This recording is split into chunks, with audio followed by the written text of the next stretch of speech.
Hello guys, আজ হচ্ছে Sunday special chicken কষা। এই যে দেখতে পাচ্ছ আমি চিকেনটা কষাচ্ছি।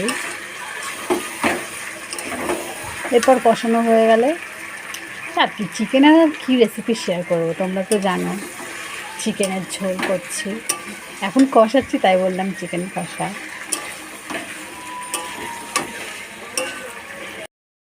এই যে খেতে বসে গেছি আমি আর আমার পাপা।